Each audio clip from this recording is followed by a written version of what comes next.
আসসালামু আলাইকুম প্রিয় স্বপ্নবাজ ভর্তি যোদ্ধারা, কি খবর তোমাদের পড়াশোনার? আজকে তোমাদের আমি দেখাবো আমি যখন গ্রামে আসব জগন্নাথ বিশ্ববিদ্যালয় থেকে, এবং জগন্নাথ বিশ্ববিদ্যালয়ের একটা লোগোযুক্ত টি শার্ট পরে বা পোলো শার্ট পরে আমি যখন গ্রামে আসব তখন কিন্তু আমি কিভাবে মানুষকে আমি দেখাবো যে আমি জগন্নাথ বিশ্ববিদ্যালয়ে পড়ি, সেটাই আজকে তোমাদের দেখাবো।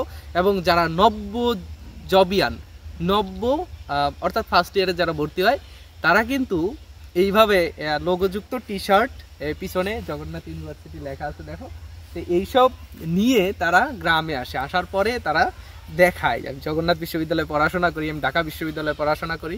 এটাই তোমাদের আজকে দেখাবো কিভাবে একটু অভিনয় করে। না, আমার একটু চুলকাইতেছে এই জায়গায়, এই জায়গায় একটু চুলকাইতেছে, কিরকম লাগে।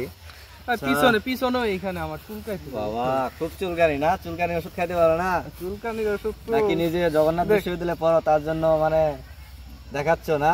না, জগন্নাথ বিশ্ববিদ্যালয় না, এমনি একটু চুলকাইতেছে, বুঝছো? ও আচ্ছা, মানে চুলকানি আমাদের আর হয় না নাকি? দেখো তো আমাদের চুলকানি আছে না নাই?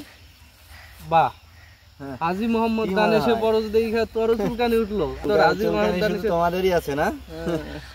আচ্ছা, যাই হোক, এই যে দেখো, তোমরা যখন গ্রামে আসবে তখন কিন্তু তোমাদেরও এরকম চুলকানি আসতে পারে, ঠিক আছে?